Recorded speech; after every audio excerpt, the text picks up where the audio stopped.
Hi friends, குழந்தைய அழ வைக்கிற வினோதமான ஃபெஸ்டிவலை பத்தி கேள்விப்பட்டிருக்கீங்களா? நக்கிசுமோன்னு சொல்ற இந்த ஃபெஸ்டிவல் ஜப்பான் நாட்டில் தான் செலிப்ரேட் பண்றாங்க.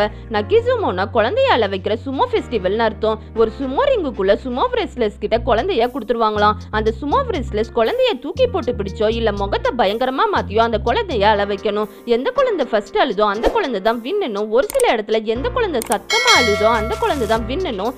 இந்த ஃபெஸ்டிவலை செலிப்ரேட் பண்ணிட்டு இருக்காங்க. அப்படி ரெண்டு குழந்தையும் அழலன்னா டெங்குன்னு சொல்லக்கூடிய பறவை டீமனோட மாஸ்க போட்டு நடுவர் பயம் காட்டுவாராம். பார்வையாளர்கள் இந்த குழந்தைகள் அழும்போது நீடூடி வாழ்க சத்தமா அழுன்னு சொல்லி என்கரேஜ் பண்ணுவாங்களாம். இதை பார்க்க கொஞ்சம் கடுமையா இருந்தாலும் இந்த மாதிரி குழந்தை அழுதனா அந்த குழந்தை ஸ்ட்ராங்காவும் ஹெல்த்தியாவும் வளரும்னு, கெட்ட சக்தி எதுவா இருந்தாலும் அந்த குழந்தை கிட்ட வராதுன்னு ஜப்பானியர்கள் நம்புறாங்க. வருஷம் ஏப்ரல் 28 இருந்து மே 5க்குள்ள இந்த ஃபெஸ்டிவல் நடக்குமா. டோக்கியோல இருக்கிற சென்சோஜி டெம்பிள்ல ரொம்பவும் பெருசாவே இந்த ஃபெஸ்டிவலை செலிப்ரேட் பண்ணுவாங்களாம். இந்த வருஷம் இந்த டெம்பிள்ல 100 குழந்தைகளை மட்டும் செலக்ட் பண்ணி இந்த ஃபெஸ்டிவலை செலிப்ரேட் பண்ணிருக்காங்க.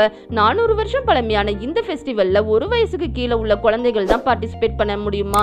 இந்த ஃபெஸ்டிவலை பத்தி நீங்க என்ன நினைக்கிறீங்கன்னு கமெண்ட் செக்ஷன்ல கமெண்ட் பண்ணுங்க. இந்த வீடியோ உங்களுக்கு பிடிச்சிருந்தா லைக் பண்ணுங்க, உங்க ஃப்ரெண்ட்ஸுக்கு ஷேர் பண்ணுங்க.